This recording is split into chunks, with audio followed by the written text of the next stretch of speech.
Hi friends, good morning. Welcome back to my channel Blooms and Creeper. তো friends, আজকে আমি আপনাদেরকে আমার কিছু স্পিসিস অর্কিডের কালেকশন দেখাবো। আজ অবধি আমি যা যা স্পিসিস অর্কিড কালেক্ট করেছি সেইগুলো দেখাবো আর তাদের সম্পর্কে কিছু বলবো। স্পিসিস অর্কিড আর নেটিভ অর্কিড দুরকমই দেখাবো। ফার্স্টে আমি আপনাদের ডেনড্রোবিয়ামের একটা স্পিসিস দেখাচ্ছি। এটা হচ্ছে ডেনড্রোবিয়াম স্পিসিস। ওকে, এটা ডেনড্রোবিয়ামের একটা স্পিসিস অর্কিড। এটার নাম হচ্ছে ডেনড্রোবিয়াম অ্যানসিটেস। ডেনড্রোবিয়াম অ্যানসিটেস। আমি প্রত্যেকের ফটোর তলায় নামও দিয়ে দেবো, সেটা প্রবলেম নেই, তাও আমি একবার করে বলে দিচ্ছি। এটা ফান্ড ব্লকে মাউন্ট করা আছে, আপনারা দেখতে পাচ্ছেন এটা হচ্ছে ফান্ড ব্লক যাতে গাছটি মাউন্ট করা আছে।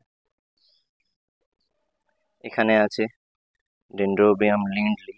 এটা হচ্ছে ডেনড্রোবিয়াম লিন্ডলি। এটা হচ্ছে ডেনড্রোবিয়াম ড্যান্সিফ্লোরাম। এটা হচ্ছে ডেনড্রোবিয়াম ড্যান্সিফ্লোরাম। এটা হচ্ছে ডেনড্রোবিয়াম জিঙ্কিন্সি। এটা হচ্ছে ডেনড্রোবিয়াম জিঙ্কিন্সি। এটা হচ্ছে ডেনড্রোবিয়াম প্যারিসাই। ডেনড্রোবিয়াম প্যারিসাই আমার প্রিভিয়াস ভিডিওতে ফুলের ফটো আছে। সরি, একটু ভুল হলো, এটা ডেনড্রোবিয়াম প্যারিসাই নয়, আমি ভুল করলাম, সরি। এটা হচ্ছে ডেনড্রোবিয়াম প্যারিসাই। এটা ডেনড্রোবিয়াম প্যারিসাই। ওকে, এটা একটা স্পিসিস, আমি এই মুহূর্তে নামটা ভুলে যাচ্ছি, আমি পরে নাম বলে দেবো।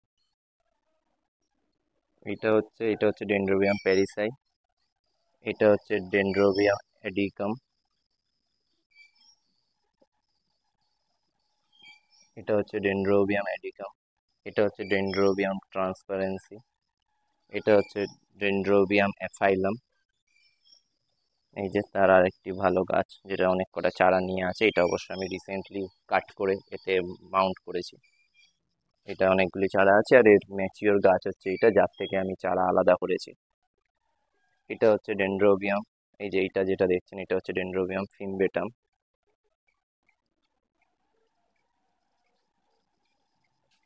এই গাছটি হচ্ছে ডেনড্রোবিয়াম নোবেলি। এই গাছটি হচ্ছে ডেনড্রোবিয়াম নোবেলি, হাইব্রিড না, এটা নর্মাল। এটা হচ্ছে রিঙ্কু স্টাইল রেটুসা। এটা একটা নেটিভ অর্কিড আসামের, যাকে আমরা ফক্সটেল নামে চিনি। এটা হচ্ছে রিঙ্কু স্টাইল রেটুসা। এই গাছটি হচ্ছে অ্যারিডেস রোজিয়া। রোজিয়া নামে প্রসিদ্ধ গাছটি।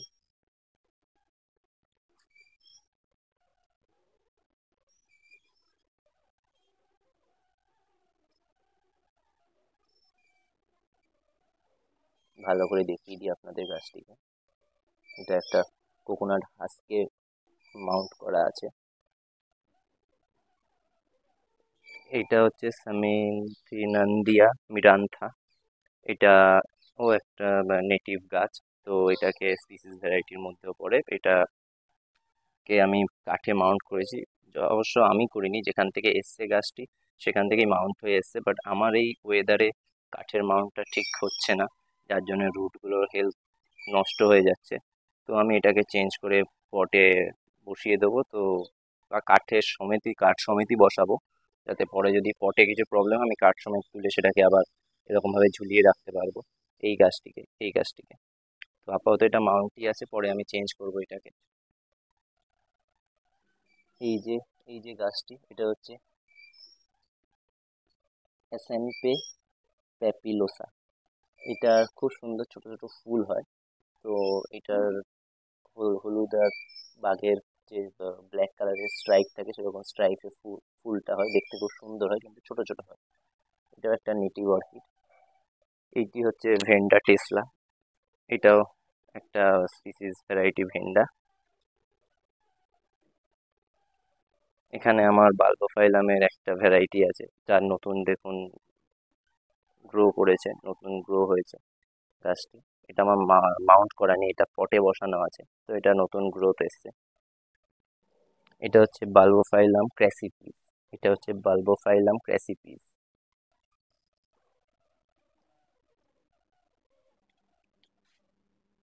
এইটা হচ্ছে ডেনড্রোবিয়াম ওভেটাম। এটাকে ডেনড্রোবিয়াম ওভেটাম বলা হয়। এটা হচ্ছে একটা ক্যাটিলিয়া স্পিসিস ভ্যারাইটি। এইটি ক্যাটিলিয়া স্পিসিস ভ্যারাইটি। এটা একটা ডেনড্রোবিয়াম স্পিসিস ভ্যারাইটি। এটা এই মুহূর্তে আমার নাম মনে নেই, আমি নামটা পরে ভিডিওতে মেনশন করে দেবো। এটা হচ্ছে ফার্মারি, ডেনড্রোবিয়াম ফার্মারি, ডেনড্রোবিয়াম ফার্মারি এটা।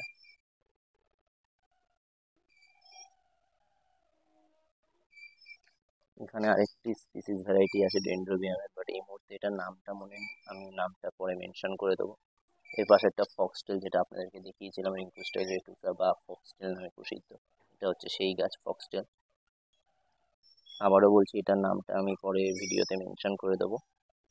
আর এটা হচ্ছে ফক্সটেল রিঙ্কুস্টাইল রেটুসা। এটা ফক্সটেল মানে ভেন্ডা প্রজাতির গাছ। এটা আসামের নেটিভ গাছ। ইনফ্যাক্ট বিহু উৎসবের টাইমে এর ফুল হয়। আর ওই রিঙ্কুস্টাইল রেটুসারই আরেকটা ভ্যারাইটি, রিঙ্কুস্টাইল জাইগেন্টিয়া। এটা অবশ্য আমি যতটা জানি এটা হাইব্রিড ভ্যারাইটি, স্পিসিস বা নেটিভ না, তবু আমি দেখিয়ে দিলাম। এটা রিঙ্কুস্টাইল রেটুসার একটা হাইব্রিড ভ্যারাইটি, রিঙ্কুস্টাইল জাইগেন্টিয়া। তো সেরকম এইগুলো যেগুলো দেখছেন সামনে, আমার রিসেন্টলি এই গাছগুলো এসছে। এটা হচ্ছে হোয়াইট পিঙ্কের কম্বিনেশনে ফ্লাওয়ার হয়, এটা পিওর হোয়াইটে ফ্লাওয়ার হয়। এটা হচ্ছে এপিডেন্ড্রামের ভ্যারাইটি।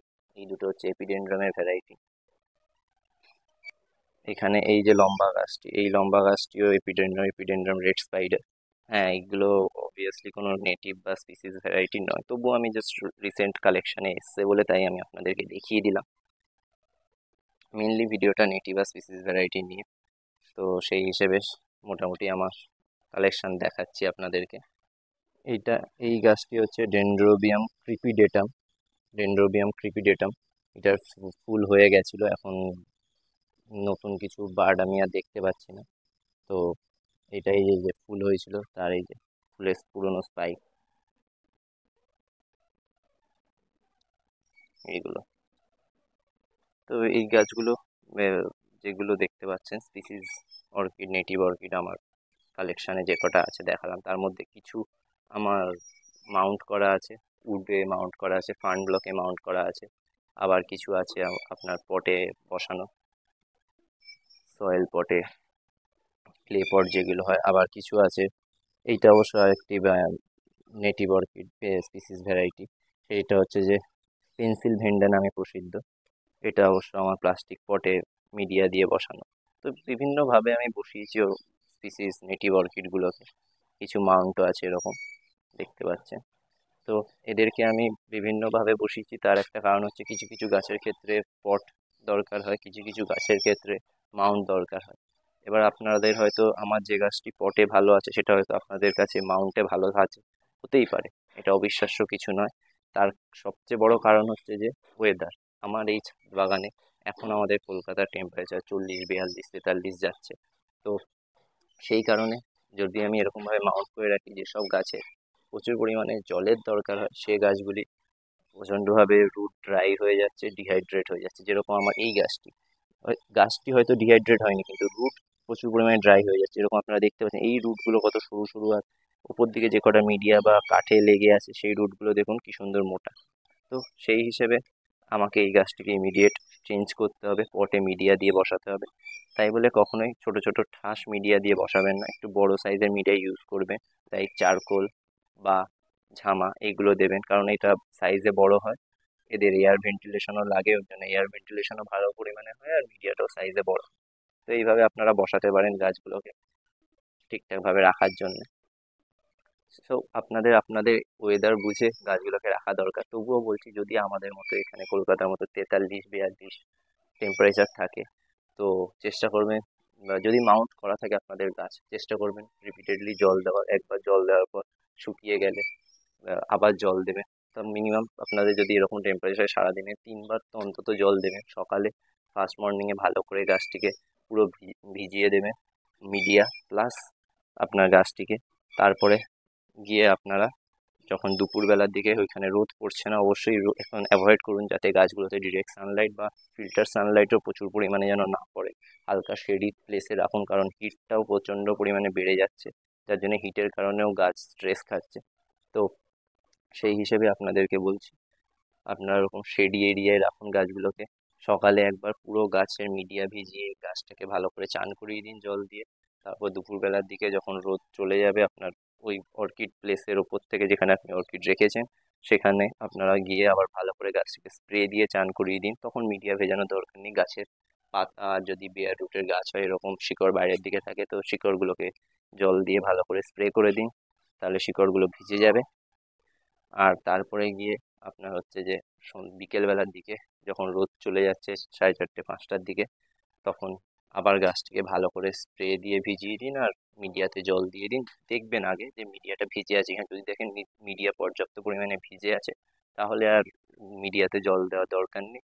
কিন্তু হ্যাঁ, গাছের পাতায় অবশ্যই জল দেবে, গাছের পাতা নয়তো ডিহাইড্রেট হতে থাকবে। তো যদি মিডিয়া ভিজে না থাকে, তখন মিডিয়াটাকেও কিছুটা জল দিয়ে স্প্রে জল দিয়ে, কখনো মগে করে অর্কিডে জল দেবেন না, স্প্রে জল দিয়ে ভালো করে ভিজিয়ে দেবেন।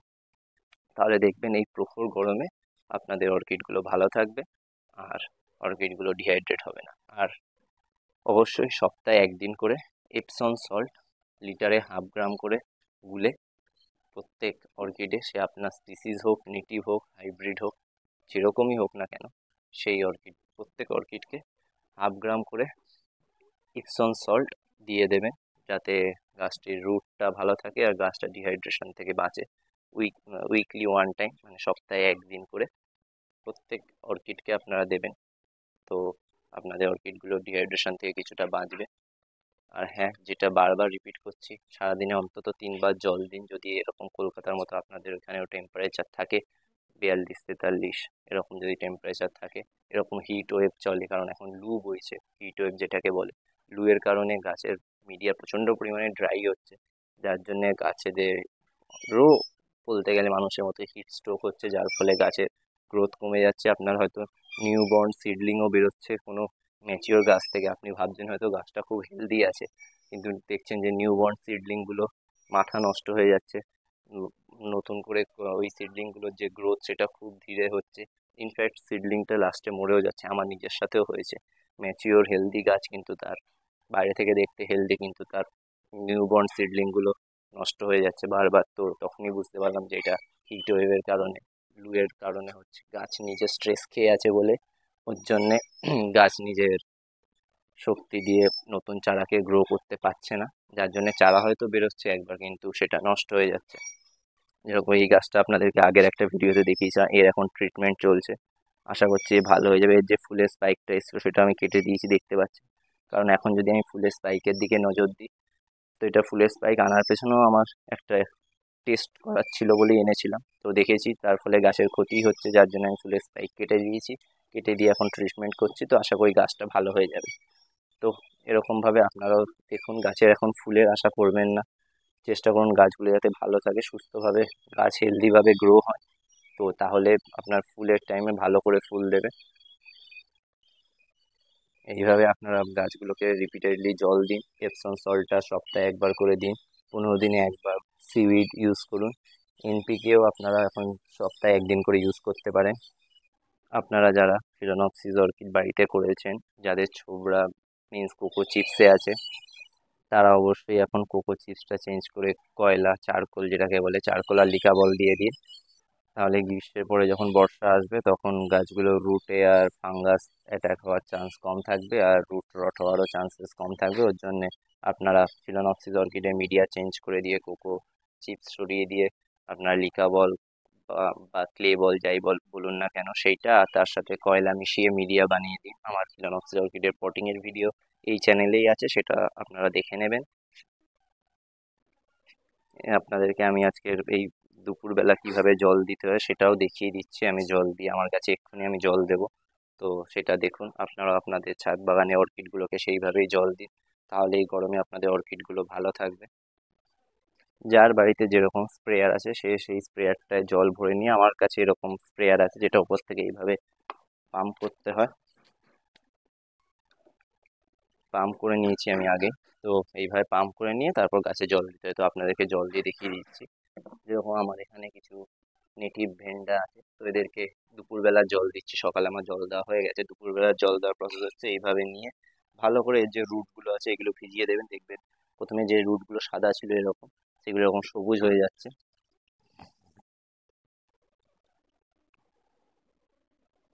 যেগুলো রুট নেই সেগুলো পাতা সমেত ভিজিয়ে দেবেন।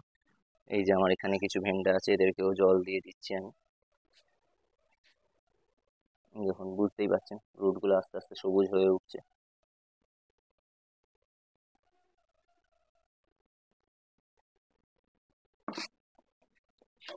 আবার পাম্প করে নিয়ে আবার জল দেবেন, পাতাটা ভালো করে ভেজাবেন, কারণ পাতা না ভিজলে পাতা ডিহাইড্রেট হচ্ছে, যেহেতু লু বইছে সেই কারণে পাতা ডিহাইড্রেট হয়ে যাচ্ছে প্রচুর পরিমাণে।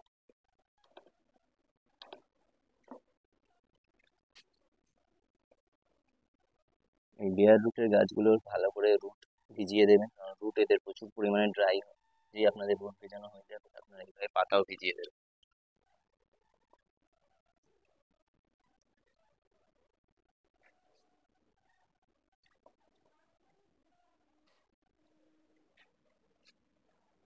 এইটা যেটা ভেজেছে এটা বায়োফাইলামের ওই স্পিসিসটাই, বায়োফাইলাম। এটাকে আমি মাউন্ট করেছি দেখার জন্য মাউন্টিং এ কিরকম থাকে।